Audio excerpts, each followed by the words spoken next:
What's up, Keep Pounding crew? We're back today with another video. Keep pounding. Today's topic is day 10 of training camp. Final thoughts. If you like the video, if you like the channel, hit that like button, hit that subscribe button, hit that bell, select all, and leave a comment down below if you feel like doing so. Don't forget to check out the Keep Pounding Facebook page. Keep Pounding in all caps. We'll be doing live streams, posts, polls, and any posts during games and whatnot like that. So, also, we are doing the Yahoo Fantasy League for fun this year. No prizes this year, unfortunately, since they are not doing autographs. So if you're interested in that, leave a comment down below about that, or leave a message on the Facebook page, or comment on one of the posts. Let's get into it. Now, today's topic is PJ Walker. And I did not get footage of the last 11 on 11 drill, but PJ looked real good on that last drill of practice. He was throwing some really good darts, you know. The first two passes were kind of hospital passes. They were way too high. And I was just like, get the ball down, you know. Get the ball down. Because if he was throwing those balls during a regular game, these wide receivers would be put on a stretcher, for sure. You know, when you make a wide receiver have to jump up a little higher than they need to, when it's not necessary, you're throwing it too high. And I've been seeing a lot of hospital type passes from PJ lately, and except for that last drill, you know, it was a 2-minute drill where they just went down the field, and I mean, he looked good. He straight up looked good. And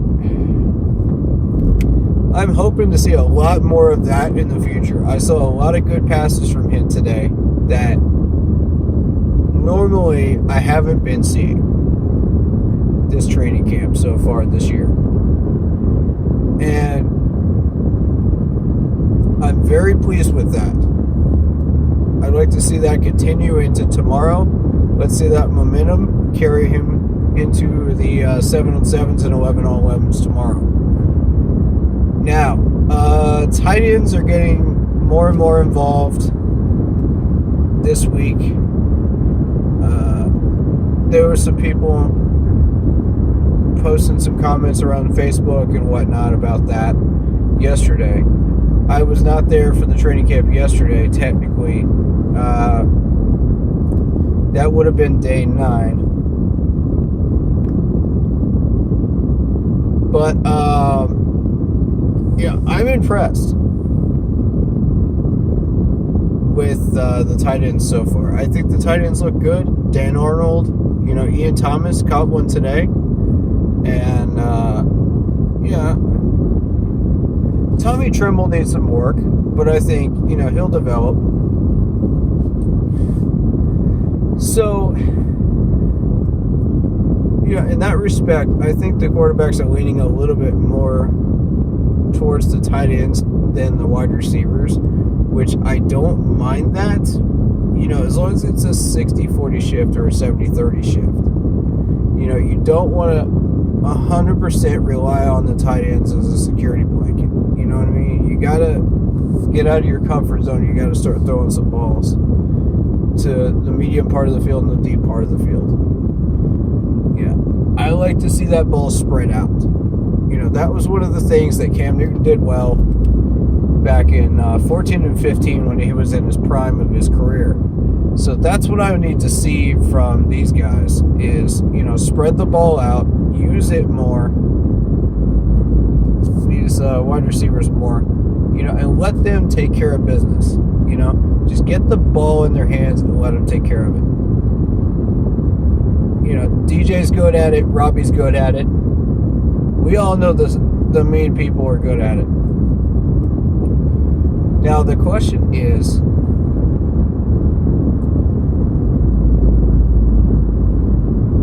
what's going on with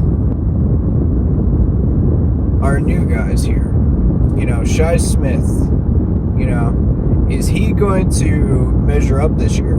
I think so. I think he'll make the roster. You're looking at, I'm trying to remember the name. Omar Bayless. He's been impressing lately as well. He's been catching a lot of attention. I like him. I think he'll definitely make the roster.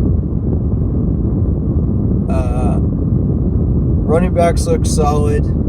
I've got no questions about running backs right now. Maybe Trenton Cannon, but, I did hear about the fumble.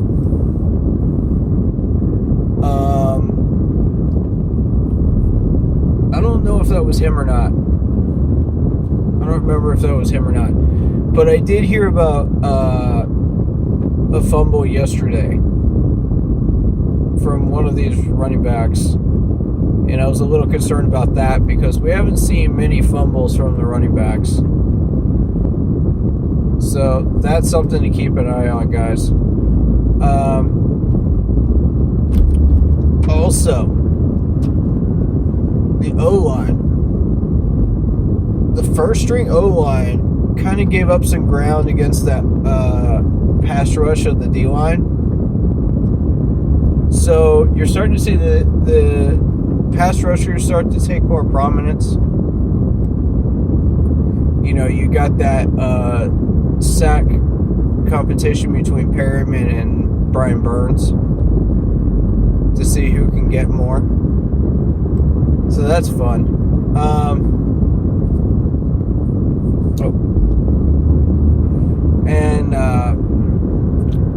D-line is showing some really good push, I think.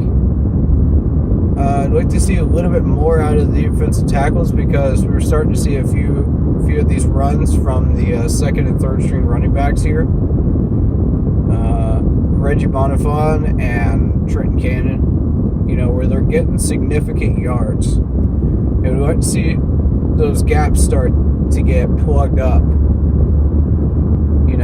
Let's start balancing that out a little bit.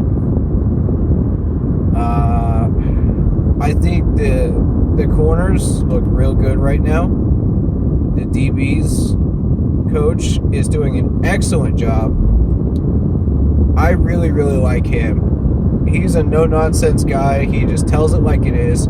He states facts, He tells you this is what happens if you do it right. This is what happens if you do it wrong. This is why you should do it right,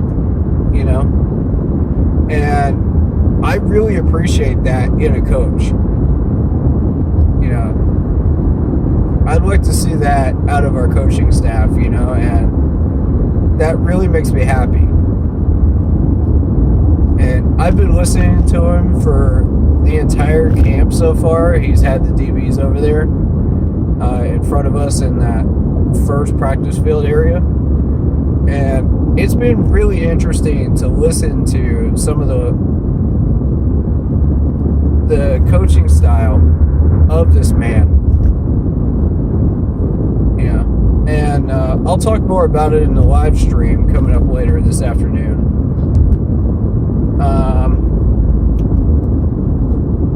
But yes, I've actually got some video footage of him, and I'm impressed with what he's been able to do.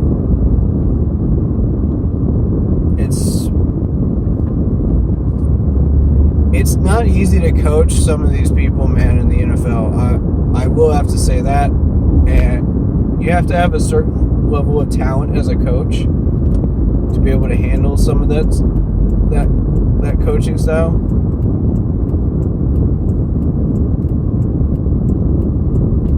And the fact that these guys are able to do that impresses me a lot.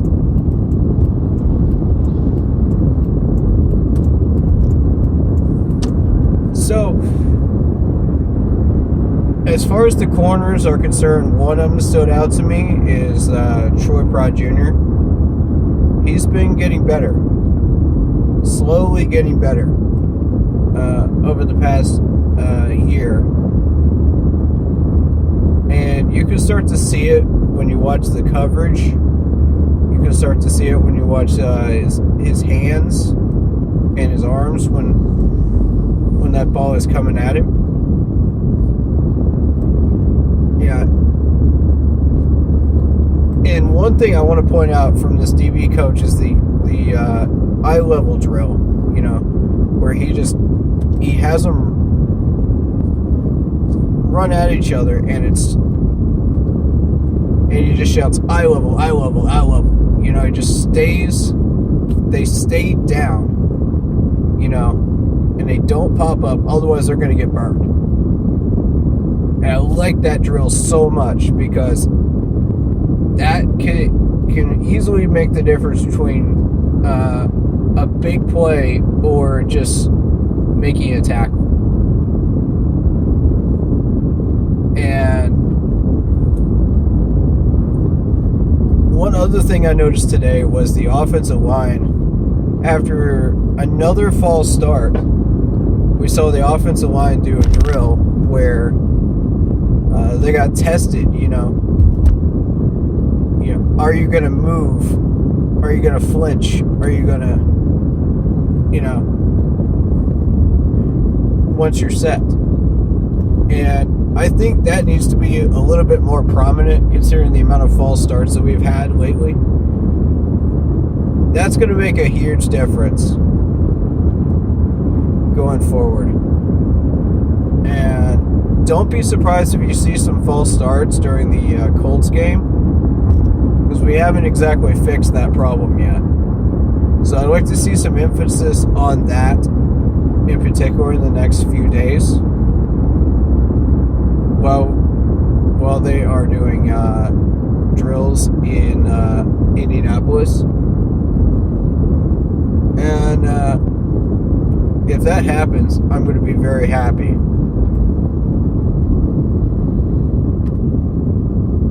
Because it's going to make all the difference in the world.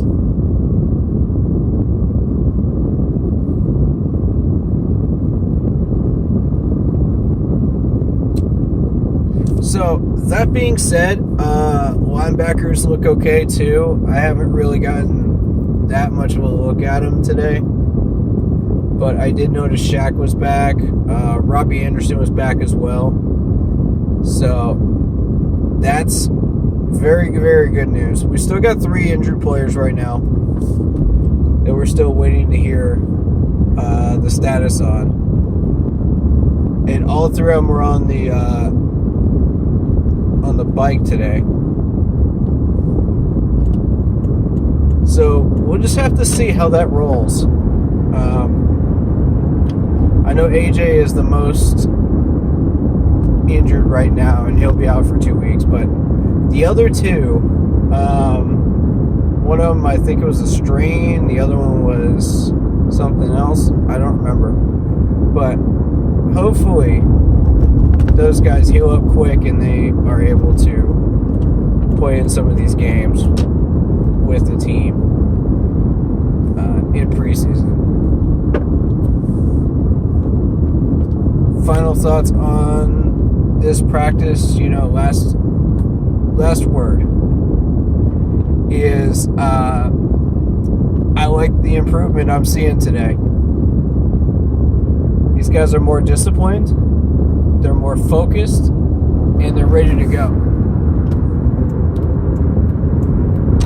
So we got one more day before they go up to Indianapolis. Let's see what happens tomorrow. Make sure you sub and hit the bell so you don't miss the live stream on each of these days of training camp.